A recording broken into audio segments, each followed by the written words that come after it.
Hey everyone, Reaper here again with another video. This time it is a 300 subscriber congratulations video to man from Beantown, Ben. I've known Ben both through YouTube for several years now, and I've watched his stuff, and he's got one hell of a collection. Very impressive. I know he usually does not like to collect below a 5.0 with most of his books, so I would say that that is definitely impressive considering some of the books that he has. So anyway, I'm entering this contest. Like I said, I've known him for several years. I've always liked his stuff. I've always admired his collection. And a couple of things: you got to be 18 in order to enter. You have to be subscribed to him, which I have been for, I think, around the time he joined YouTube. And you got to show 10 of your top books, which I will in a few moments, and you got to name 3 of your favorite YouTube comic book channels. Now with this, I'll start with that first. I'm going to go in a different route. I mean, I've been watching some of these videos, and I think a lot of us have some of the same favorite channels. I know we all like several of the same people. So I thought I would name 3 channels that are some of my favorites that you usually don't hear from. You may not hear from them because they still don't have too many subs, or maybe they stop making videos. But that still doesn't change the fact if they stop making videos, it still doesn't change the fact that I like watching them. I like watching them over and over again, or I liked them when they first came on. So I'll start with that right now. And the one that comes to mind right off the top of my head is Comic Boss 1. He's not excuse me. He doesn't make videos anymore, at least for now. His son does, and his son's YouTube channel is Cool Do Maiden, excuse me, 1D, Cool Do Maiden. But yeah, I think Comic Boss 1. He's got one hell of a collection. His name is Ed, Ed Maiden. He's got one hell of a collection. He's been collecting for many, many years. He's from England.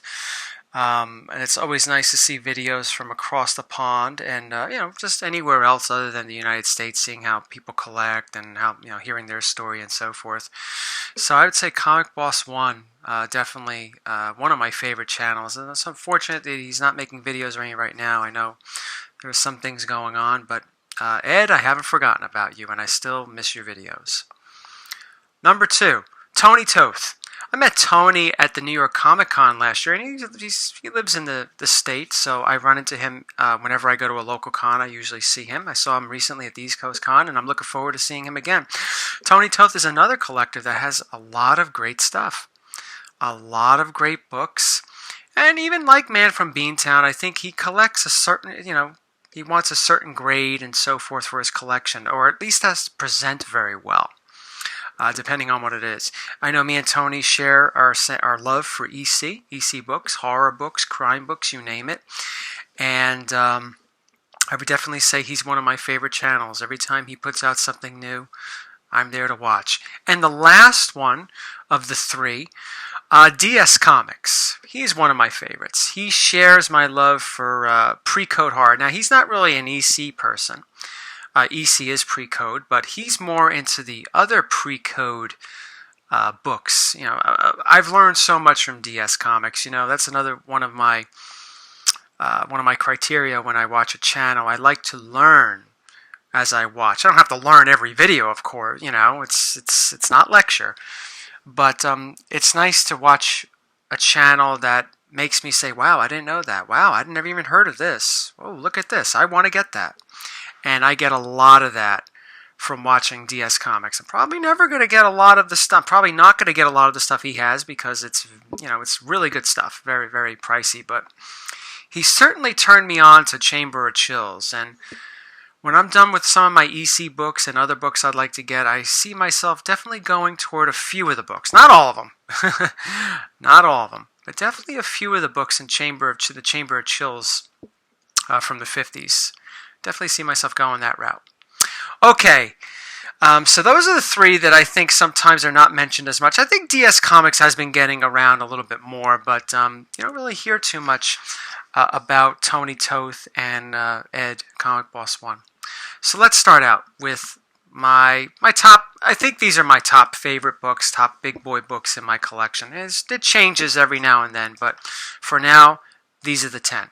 So we'll start off with Fantastic Four number 5. Now it's a 2.0 copy, and to be quite frank, I was lucky to get this copy, and I got it last year at Heroes Con. I know a lot of people are gearing up to go to Heroes Con this year. It's a great con.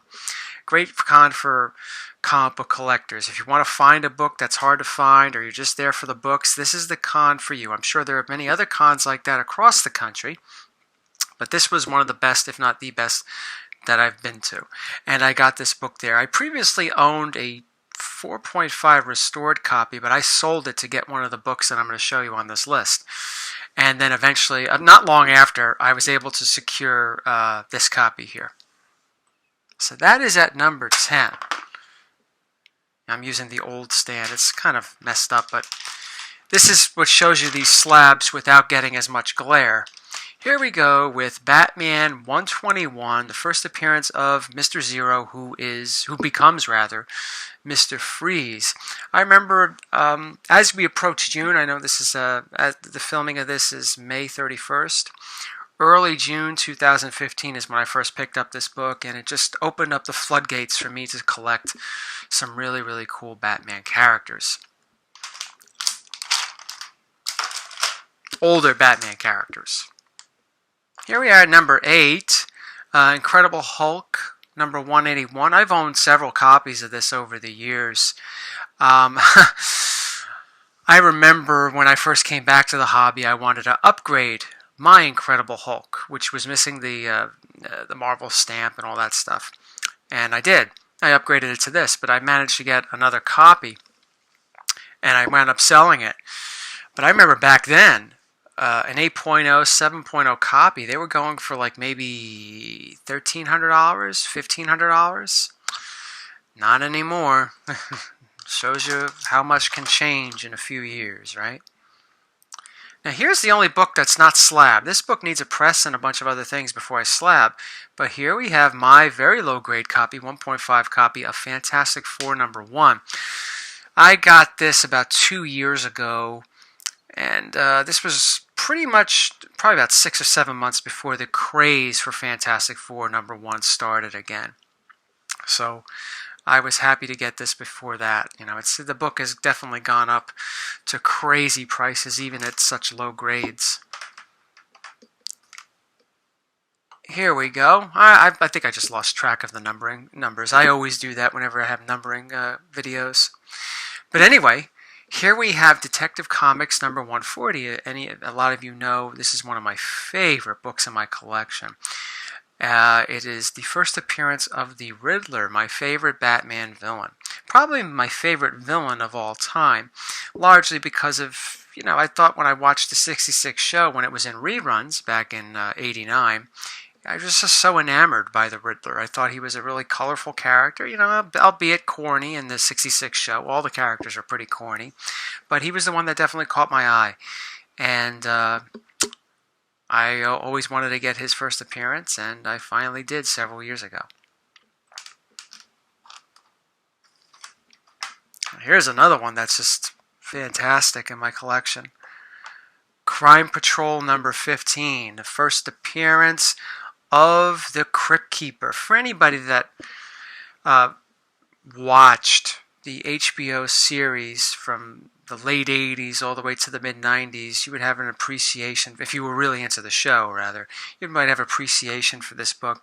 Other than that, it seems like it's pretty much, when you're dealing with EC, a lot of people are not necessarily into those comics as much, but for those that are, like myself, we're really into them.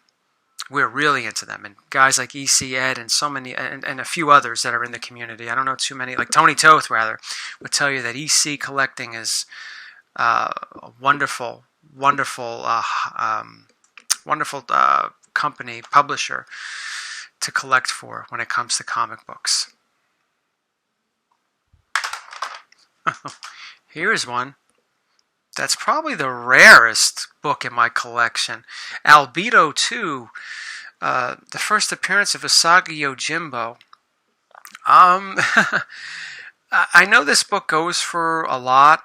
When I first purchased it several years ago, I mean, it wasn't a million years ago, it didn't really go for as much. I mean, it was expensive, but nothing compared to what it goes for now. So it's that's why it's pretty much on this list. Other than the fact that excluding monetary value, it is a pretty rare book. There are only 2,000 of them in the world, and I'm really glad to be one of those 2,000 that own it. That owns it.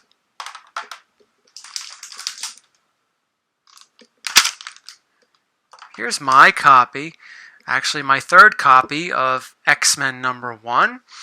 As you all know, for those of you that watch my channel, I've had a couple of copies of this over the years, and this is my current copy. Never say never when it comes to upgrades, right? But yeah, this is another one like Fantastic Four 1 that has really shot up in value over the last year and a half.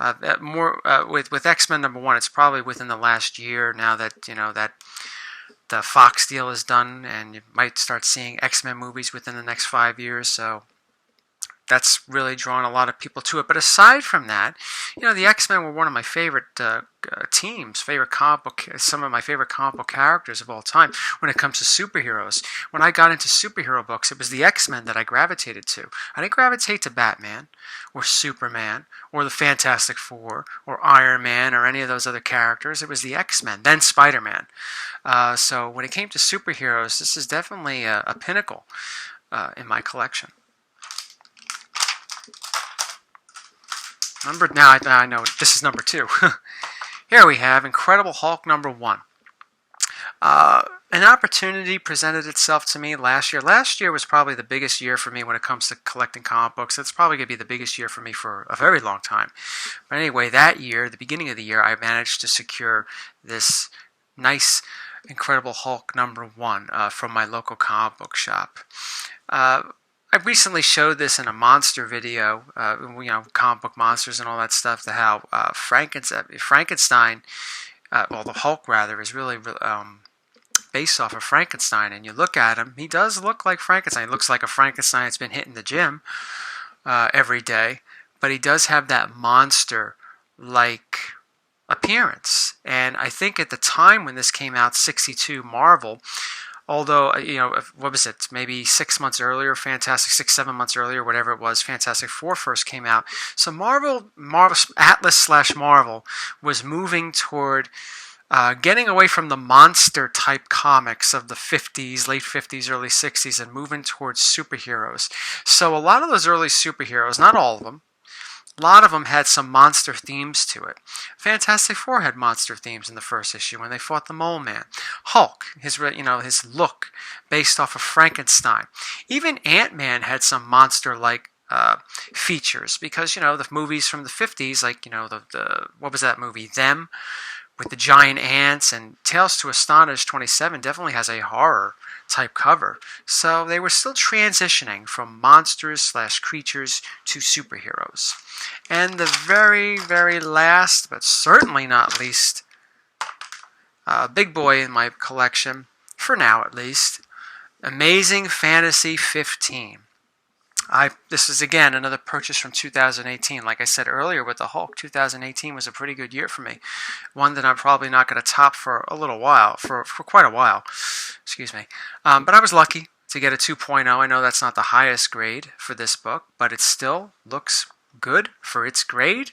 I think it's presentable, and it's a lot more than what I thought I would be able to get. I thought I was only going to be able to get maybe a 1.5 if I was lucky. Well, it turns out I was able to get 2 grades higher, so I was lucky in that sense. So, this is my contest entry, and Man from Beantown. I'm sure you will get a lot more subscribers, people seeing your awesome books and the awesome content that you put out. So, check out Man from Beantown, sub him up, and you won't regret it. Take care, everyone.